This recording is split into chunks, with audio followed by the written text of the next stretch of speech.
नमस्कार, मी कमल नलावडे, कैलासवासी BR नलावडे बहुउद्देशीय शिक्षण संस्था धाराशिव या संस्थेची संचालिका म्हणून या ठिकाणी गेल्या 25 वर्षापासून शहरामध्ये काम करत आहे. बालकांचा विकास, बालकांची शारीरिक क्षमता, मानसिक विकास आणि बौद्धिक विकास हा व्यवस्थित व्हावा. त्यांच्या वयोमानानुसार त्यांना शिक्षण मिळालं पाहिजे, शैक्षणिक अनुभव मिळाले पाहिजे, परिसराचं ज्ञान झालं पाहिजे, या सर्वांचा विचार करून, शिवाय आपली भारतीय संस्कृती, भारतीय विचारधारा याही गोष्टीचा परिचय या विद्यार्थ्यांना व्हावा, या बालकांना व्हावा, म्हणून ही बालवाडी सुरू करण्यात आलेली आहे. काल शाळेचा पहिला दिवस. या पहिल्या दिवशी जे पालक आलेले होते शाळेमध्ये, ज्यांनी आपल्या शाळेमध्ये प्रवेश घेतला, त्या सर्वांचं मी मनपूर्वक स्वागत करते. भवानी चौकामध्ये सांजा रोड या ठिकाणी ही शाखा मुद्दाम चालू करण्यात आलेली आहे.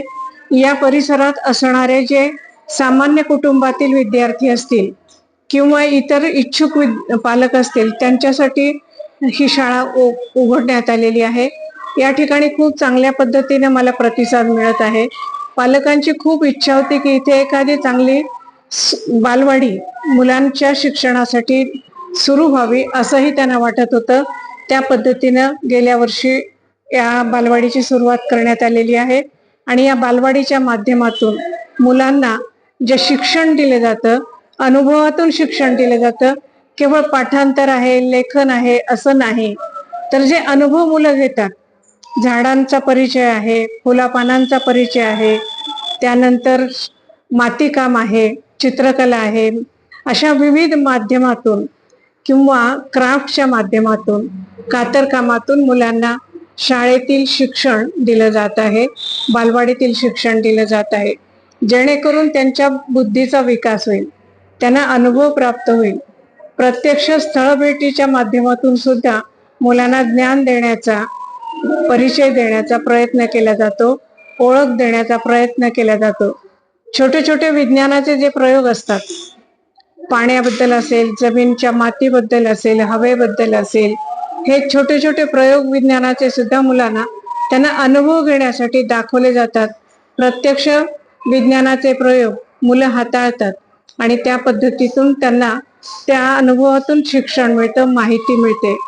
आमचा प्रामुख्यानं हेतू असा आहे की मुलं मोबाईल पासून दूर राहावीत, त्यांनी स्वतः काही निर्माण करावं, आरेखन करावं, चित्र काढावीत, काही गोष्टी वाचाव्यात, काही चित्र पाहावीत, काही चित्रांचं वाचन करावं. या माध्यमातून त्यांना सातत्यानं, पालकांना आणि त्यांना सातत्यानं मार्गदर्शन केलेलं असतं, साहित्य उपलब्ध करून दिलेलं असतं. त्यामुळे मुलं अनुभवातून बरंच काही शिकत असतात. या सगळ्यांचा परिणाम असा होतो की ज्या स्थानिक पातळीवर स्पर्धा होतात मुलांच्या, गीत गायनाची असेल, कथाकथनाची असेल, बडबड गीत गायनाची असेल, त्या स्पर्धेमध्ये आमची मुलं पहिली येतात. त्यानंतर डायमंड टॅलेंट्स नावाची एक संस्था आहे, त्या संस्थेमार्फत स्पर्धा परीक्षा घेतली जाते. जसं आपण महाराष्ट्र शासनाची शिष्यवृत्ती परीक्षा आहे, त्या परीक्षेच्या पद्धतीचीच ही सुद्धा परीक्षा आहे. या परीक्षेमध्ये माझ्या शाळेतील मुलं विभागीय पातळीवर पहिली आलेली आहेत, जिल्हा पातळीवर पहिली आलेली आहेत. मात्र त्याच्यासाठी मुलांना सराव दिला जातो, सराव करून घेतला जातो, प्रश्न उपलब्ध करून दिले जातात. या सगळ्यांची तयारी मोठ्या प्रमाणात शाळेमध्ये घेतली जाते. मला अभिमान आहे की माझी ही तिसरी चौथीची मुलं करतात, त्याच पद्धतीनं नर्सरी, ज्युनियर, सिनियरची मुलं करत आहेत. आणखी एक गोष्ट सांगण्यासारखी आहे, इस्रो ही जी संस्था आहे, या संस्थेच्या मार्फत माझ्या शाळेच्या 3 विद्यार्थिनी यावेळेला प्रवेश घेतलेला आहे. त्या संस्थेला त्या भेट देणार आहेत. वास्तविक हे सामान्य नाही. इस्रो सारख्या संस्थेत प्रवेश मिळवणं, त्यांच्या प्रयोगशाळा पाहणं, यासाठी माझ्या शाळेतील 3 विद्यार्थ्यांची निवड झालेली आहे. हा सगळा परिणाम कशाचा आहे? आम्ही जे एकूण बहुआयामी शिक्षण मुलांना देत आहोत, विविध पद्धतीचे अनुभव देत आहोत, विविध क्षेत्रांमध्ये त्यांना भेटी देण्यासाठी नेत आहोत. त्यातून ही मुलं सजग झालेली आहेत. कुतूहल त्यांच्या मनामध्ये निर्माण होतं. ते सतत का आणि कसे असे प्रश्न विचारतात आणि त्याची उत्तरं आम्हाला द्यावी लागतात.